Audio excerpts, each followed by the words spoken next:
Hello. Hello, hello. Hi. Hey, sorry, I messed up the. I put the wrong meeting invite. It's fixed now though. Okay. Cool. So should we wait a couple minutes for people to come? Yeah, Yeah. I'll do a channel. I'll do a Slack spam. Uh-oh, really? It's gonna happen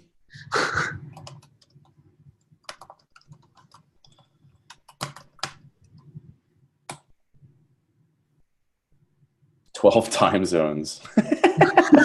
Yeah, 14 people in 12 time zones.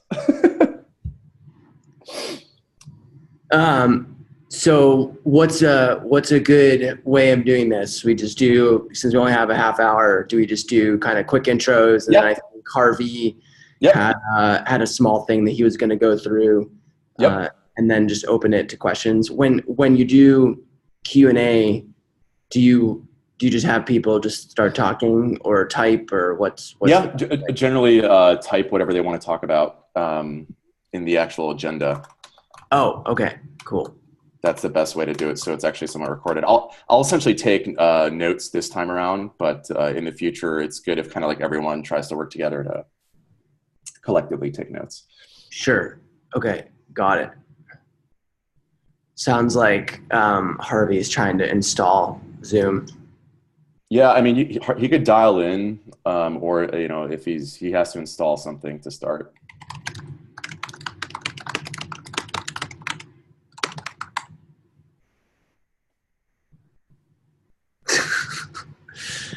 Have they not used Zoom before? Like, this is the best option. I'm serious. They work at Google. Do you think they use Zoom? Oh, excuse me. Uh, Let me go find the number. 1 second. uh,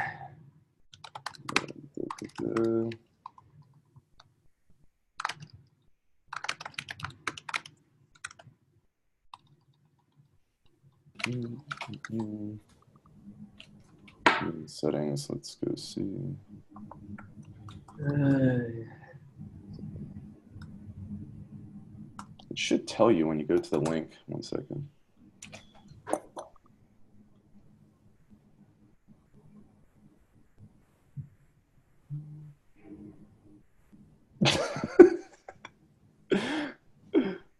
uh, 1 second. do you want me to look for the number? Also, Yeah, so I think the toll-free number that's listed there, I think, is the one, but you have to dial in. Try this. Here, 1 second.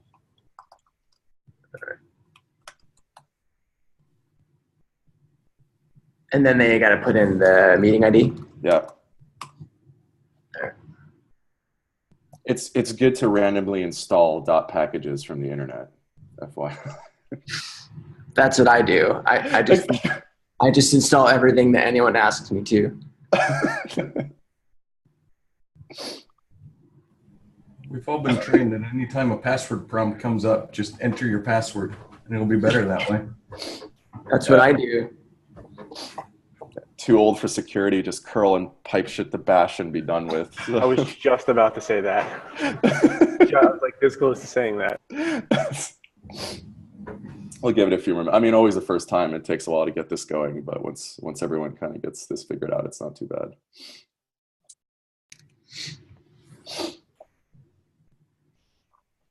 So we got 15 people on. Holy shit. Okay. That's quorum as far as I'm concerned. Yeah, I mean, I think we can probably get going if we can get the Google folks to Yeah, no worries. We'll give them some time. call in. I'd make a joke about Hangouts right now, but Zoom doesn't work there. Yeah, and I shared the doc with everyone too, Sarah. All right, great. Doesn't Zoom work in Google? It should. It works fine for Apparently, the Kubernetes community, which has a lot of Googlers in it. oh, okay. We'll have to take that offline and figure out. Maybe there's like a place where they can go to install the software. Okay. Let's see. Okay, so Chris posted the dial-in. If they can't get in like 3 minutes, we should just get going. Yep, we'll give them 3 minutes.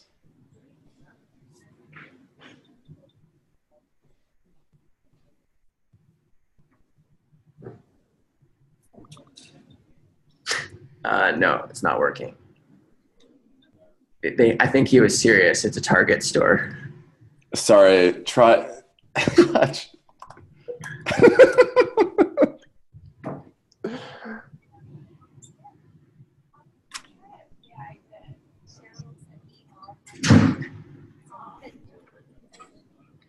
Sorry, everyone. This is super organized. It's our first time.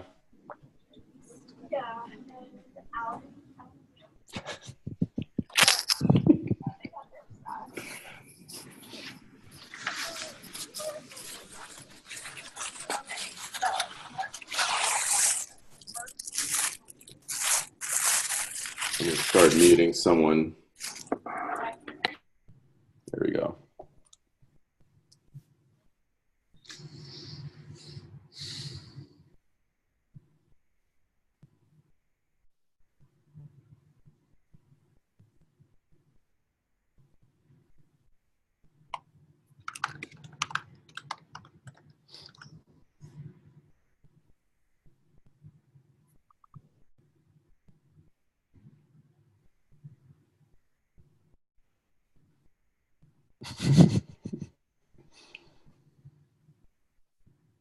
Did Harvey get it? There's several number. Yeah, one of those should work. So Okay. there's toll-free, non-toll-free options. One of those should work. Hello? Google chair.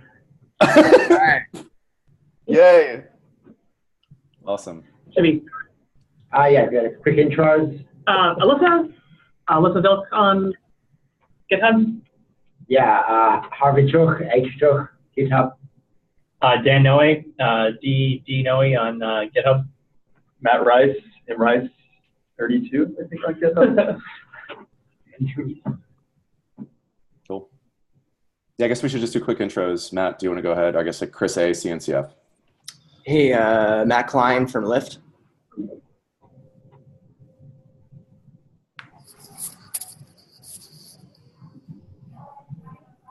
Richard Lee from DataWire. Christopher Luciano, IBM. Hi, I'm Greg Greenway from Apple. Hi, I'm Andres Ismail from Google. Scott Gagnon from Google. And you can tell from the angle of incidence into the pixel, how Hi, I'm Emmanuel Gomez from the Nordstrom. source light ray is. So you generate a normal photo, but you can change the depth. Jordan Cohen from Digital Asset. Cool. Daniel from Lyft. And Sriram from IBM. Michael Payne, JP Morgan. DJ Enriquez from Glimpse.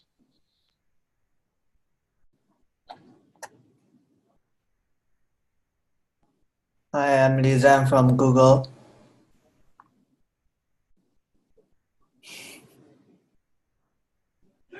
All right, final call.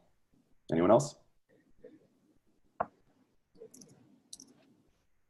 right, cool. Just feel free to add your name to the Google Doc if you can. It's a little bit easier to track attendance that way. I guess it's back to you, Matt, for the next step would be V2 config status. Well, sure. Yeah. So anyway, thanks everyone. This is super exciting to see 20 people on our first call.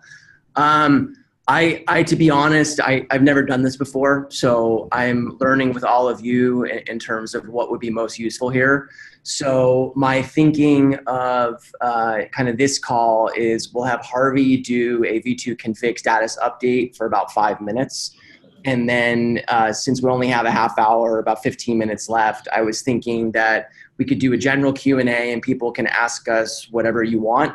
And then we can have a discussion of what would be useful for future calls. So if people want to see demos or want to see deep dives on particular subjects, we can get those scheduled. But I figured we could have a chat about what folks would like to see. So great. So I will hand it over to Harvey for a quick 5 minutes on V2.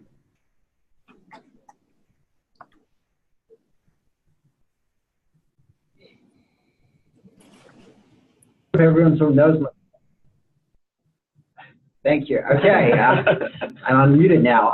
So as I hope everyone on the call is aware, we've been working on the V2 APIs for Envoy for quite some time now. And just to provide some context there and the motivation, this was actually began all the way back, I think, in February, where we realized that Envoy is like super amazing, the fact that it can, discover lots of state at runtime, but there were a few things that we needed to do to get it sort of in shape some of our internal Google needs, and also just in general for the Envoy community. And these included sort of taking these APIs, these service discovery APIs, which have been evolving over the previous year, and adding in support for gRPC in addition to REST polling, and also being able to ensure that all the state that you would probably want should be dynamically discoverable. So at the time, I think, list, there was no LDS and so on.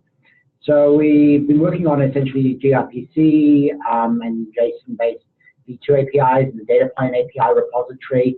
These cover at least the core services that most folks are aware of today, things like SDS, EDS, CDS, LDS. They also have some advanced functionality for things like load reporting and distributed health checking, and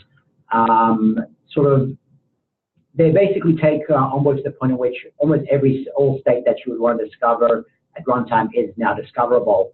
And we've been implementing these, and most of the implementation work is complete. The current status is that the core APIs are frozen, that is like LDS, CDS, EDS, and RDS, and they are at least V1 parity. So some of the new features that were scoped into them haven't been implemented yet, but you should be able to at least express in these APIs and have them be ingested into Envoy at V1 parity. And we actually have a proof by construction for this.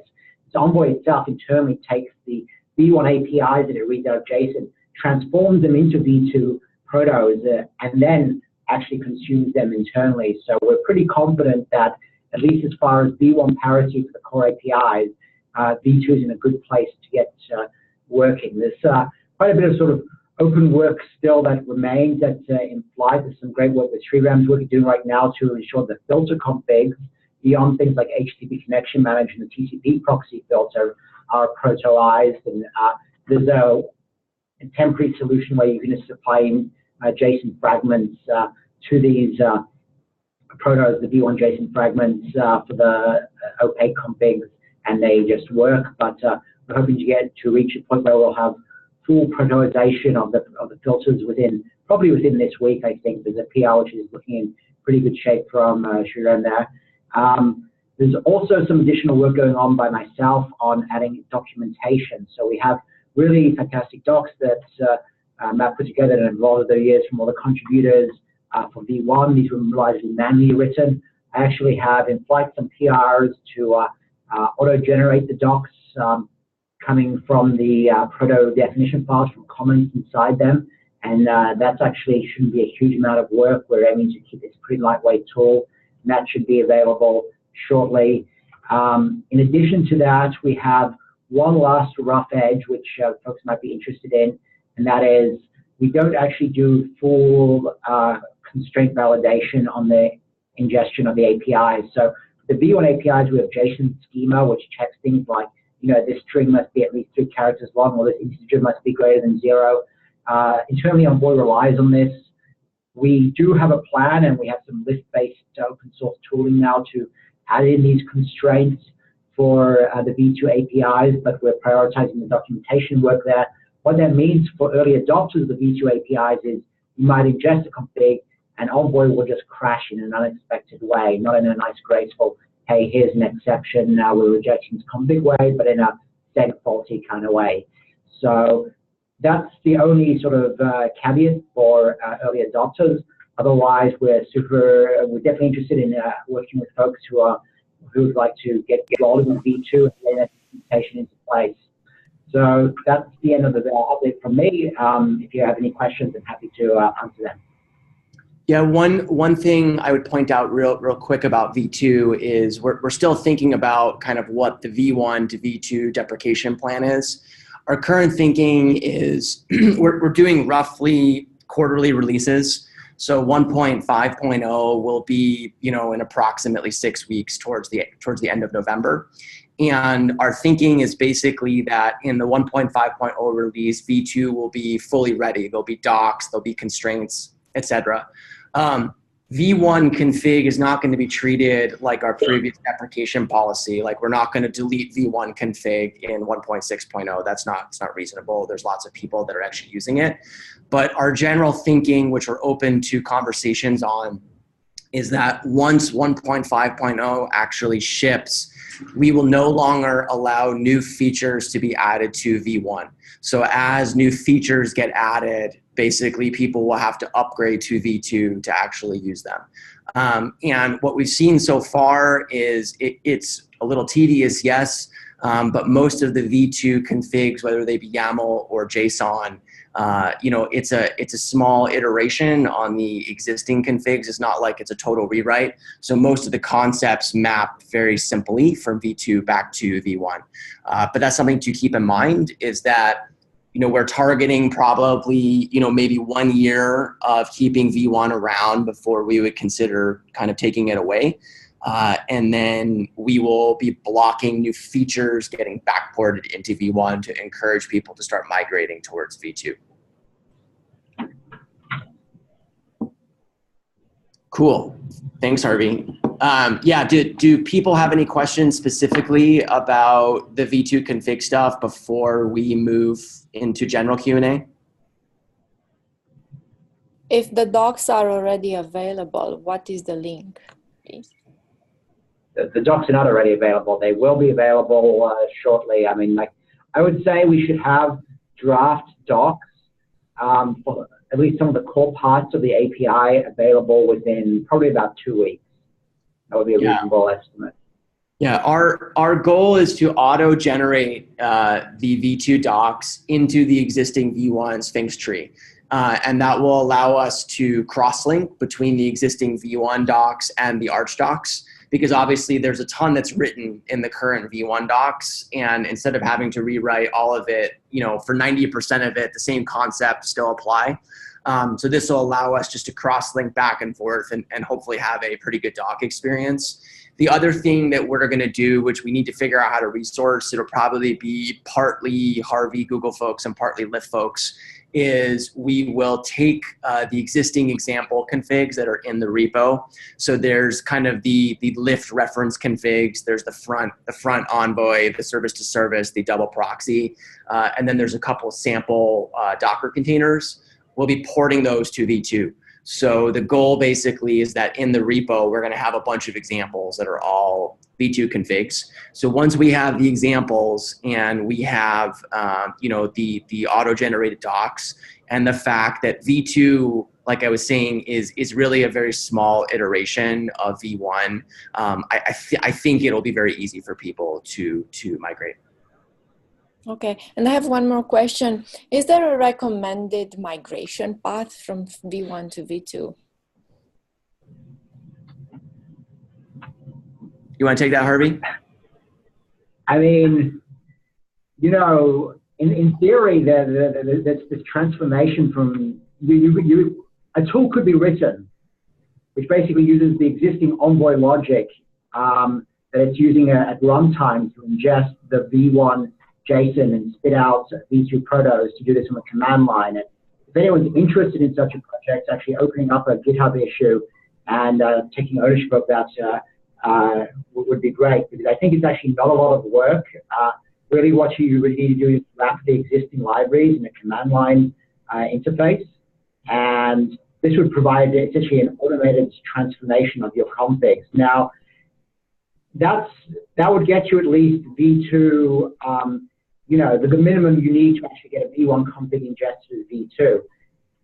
In reality, the reason we're going to V2 is you want to actually take advantage of either new features or things like the ability to do streaming gRPC. This is actually a much heavier way to change, because then you need to like rewrite your XDS server to operate as a gRPC endpoint and do all the sub generation, all that kind of stuff. And that's, you know, that's a bit different. But if all you really want to do is just move to, let's say, the V2 JSON or protos from the file system, or that kind of thing. I think that's pretty. It's basically a completely automated transform. Yeah, there's a debug message that actually prints when Envoy boots. If you load a V1 config, it actually spits out the config in V2 form. And so it's already being done. And it actually did occur to me this morning because we actually have to go through and convert all of our configs at Lyft over to V2. So I have a person on my team who I like to say drew the short stick who has to go and actually do that. But yeah, so we will have to get those converted. But it did actually occur to me that we're already doing that conversion internally and can probably use that. This does bring us to our second topic, which we'll get to in a sec, which is the new Go control plane work. So we can talk about that soon. But yeah, we can let people ask more questions about V2 config.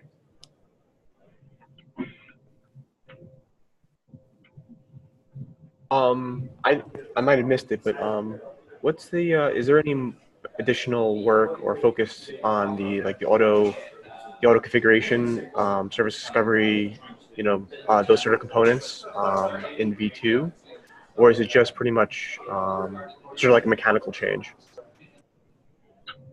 I mean, there's definitely some things in there which could be used, in service discovery, like in particular with I think there's an issue which was opened by Louis Ryan about using the health check service reports to actually allow nodes to register themselves in their backend services. These are all kind of, these are not implemented yet, but they're in the API, and there's sort of some intention of adding them as needed where folks want to step up to take ownership. Did you have any comments?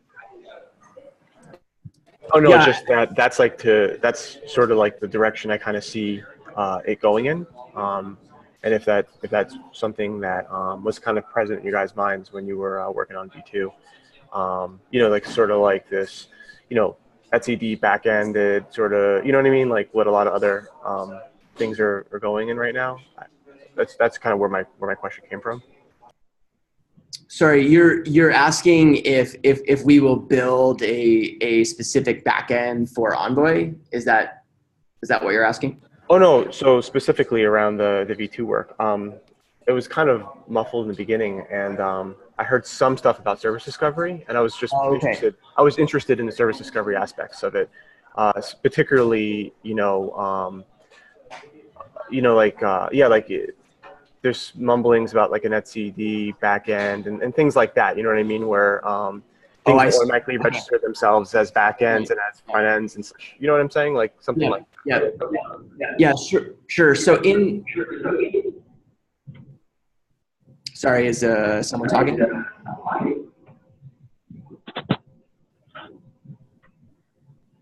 Okay, yeah. The general theme of doing V2 is actually that it's a superset of V1. So the idea is basically there's no functionality that would actually be needed. Hey, can someone mute?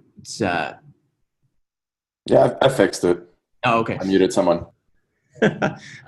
Yeah, so V2 was designed as a superset of V1. So all of the concepts that you were already using in V1, they map basically one-to-one to V2.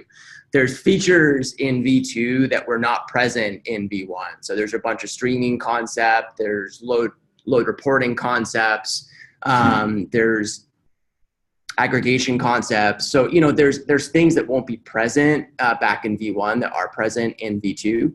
In terms of actual backends, I think right now from a project perspective, we're not really focusing on adding specific backend support for things like whether that be etcd or like Marathon or Console or whatever. And the thinking there is that, there's this separation between control plane and between data plane. And the idea is to try to draw that separation via this API.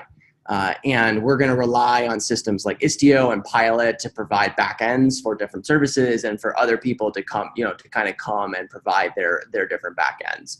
It's not to say that that might not change in the future, but at least for right now, in the short to medium term, I think we're focused more on nailing this API and kind of making it work for as many people as possible, and not going in and investing in like, let's get it working for a console or etcd or blah. No, I totally understand that, and that you answered my question perfectly. It was just more of like a mindset, you know what I mean? Like we're sure behind it all. Thank you very much. Sure. Yeah. So on this topic, just a general announcement, which people may have seen. So we are starting a new project in the Envoy proxy org. We're calling it Go Control Plane.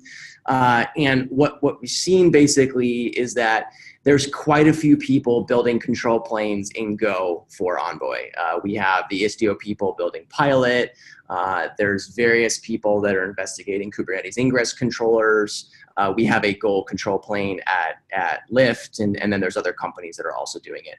And to the point of people who've been asking, there's some work to do to actually migrate to V2 to get all of these APIs working. The idea here is that we're going to collaborate on a library project. So it won't be a full feature solution, but the idea is that it will implement all of the gRPC APIs for V2 in the Envoy proxy org with tests, and it'll be vetted, and we'll have contributors across IBM, across Google, across different companies. We're open to as many people that want to contribute as possible and become maintainers. But the idea is that this will be kind of a reference library implementation that hopefully should make it a lot easier for people to take some of this core functionality and then build it into their particular systems. So that project just kicked off. I don't know if anyone on the call, Shriram, do you want to say anything about it?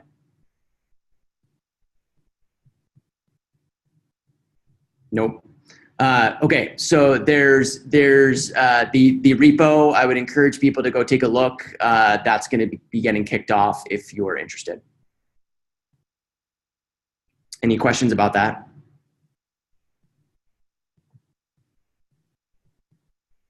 Shriram says he's on the call, but his Apple headphones are busted. Okay, cool.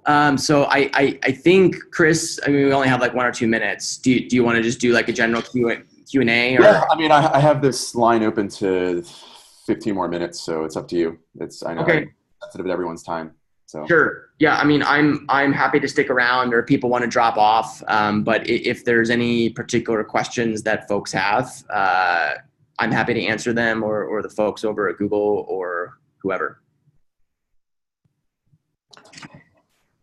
So Matt, just one suggestion is if folks have particular topics they want covered at the Envoy Salon, they could stick it in the Google Docs, because maybe it might merit, if it turns out there's lots of common topics, it might merit a little more organization than just the free-form Q&A. No, that sounds great. So what I was thinking for KubeCon is there's going to be a lot of us at KubeCon. We have like an hour and a half or whatever booked for an Envoy Salon. I was thinking we would do kind of like an in-person call basically. And I was also thinking that we could do some lightning talks. So for people that are doing cool stuff, we could just share the projector and do like 5 or 10 minute lightning talks. But as we get closer to KubeCon, we can put it in the doc in terms of what talks people might want to give. I've talked to people and it's already put in the doc here, but it seems like there's general interest in doing kind of a dinner or a happy hour. So we will try to get that scheduled for KubeCon also.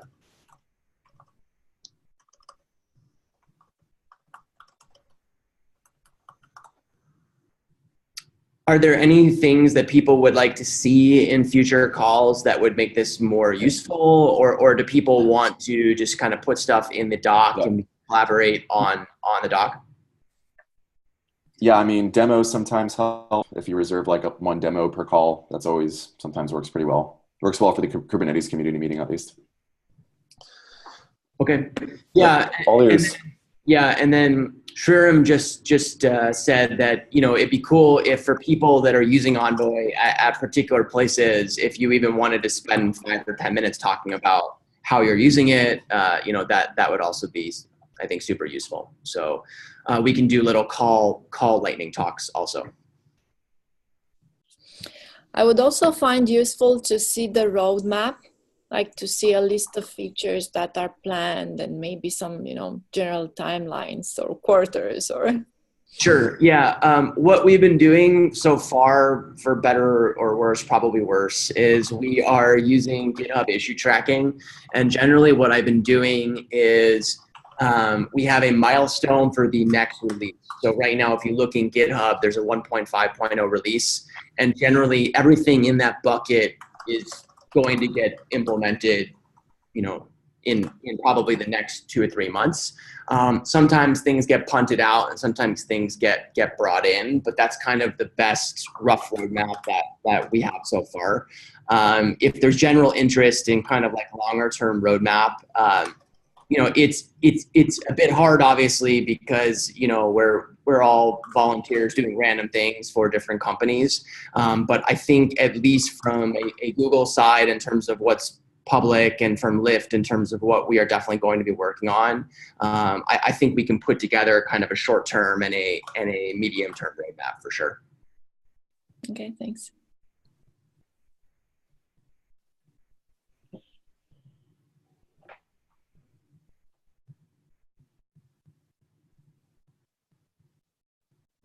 Any last questions?